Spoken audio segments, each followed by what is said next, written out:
ये तपस्या के कारण ही ये चीजें उनको विजन्स मिले हैं और दिखे हैं। अब जैसे आपका क्वेश्चन है बापूजी ही क्यों, तो देखिए यहाँ पे बापूजी ने हमें बताया कि मैं धरती पर पहली बार ही आया हूँ। इस धरती पर मैं धरती लोक का यहाँ नहीं हूँ, ना मैं ये पृथ्वी लोक में आया हूँ, ना मैं गैलेक्सी में आया हूँ। मैं पहली बार ये मल्टीवर्स में ही मैं पहली बार आया हूँ। मैं तो उससे ऊपर ही था, ठीक है। मैं पहली बार धरती पर आया हूँ और ये जो मैंने 15 लाख साल जो है मैंने धरती के ऊपर रह के पूरा ऑब्जर्वेशन किया कि ये धरती पे हो क्या रहा है, ये मृत्युलोक क्यों बन गया। 27 कलयुग निकल गए, ये 28वां चक्र है। अब सोचिए 43,20,000 ईयर के चक्र, ये जो 4 युग के जो चक्र है ये 28वां कलयुग चल रहा है। तो क्यों ऐसा कलयुग बन रहा है कि 28 मृत्यु लोक ही बनेगा, क्यों मरना जरूरी है यहाँ पर। जब अमर लोक था, जब ये दुनिया बनाई गई थी, जब शिवजी ने ये दुनिया बनाई थी तो परम पुरुष को बनाया था। तो वो परम पुरुष मनुष्य की यात्रा में कैसे आ गए।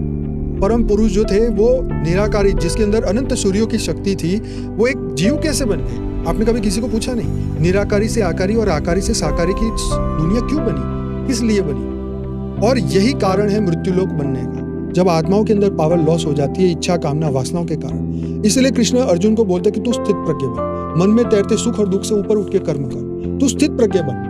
जब उनका युद्ध का टाइम था तो बोला ये कर, अब जब ये हो गया तो बोले अब स्थित प्रज्ञ बन। तो बापूजी यही कह रहे कि तुम सब आत्मा से परमात्मा बनो, वो जर्नी को शुरू कर दो, क्योंकि ये परिवर्तन का समय है। अब ये जो मल्टीवर्स का जो मालिक है, जो परम महाशिव है, राइट, उन्होंने ये तय किया कि मल्टीवर्स बदलेगा।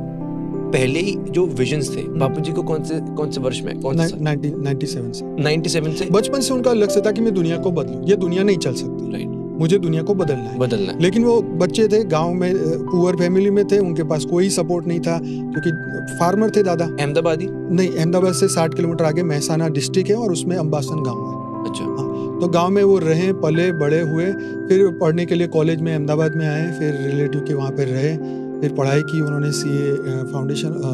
इंटर सीए उन्होंने पास किया, फिर उसके साथ लॉ कर रहे थे, तो फिर वो एडवोकेट का वो पहले हो गया तो उन्होंने एडवोकेट बन गए, बीइंग ए लॉयर, और फिर इनकम टैक्स की कंसल्टिंग का उनका काम चल रहा है। तो काम चल रहा है। आप ना कह रहे 97 में एक जर्नी उन्होंने फील की। यस, 97 में पहली बार आप बता रहे हैं कि विजन्स आना शुरू हुए, जो कि डिवाइन मैसेजेस को हम कह सकते हैं।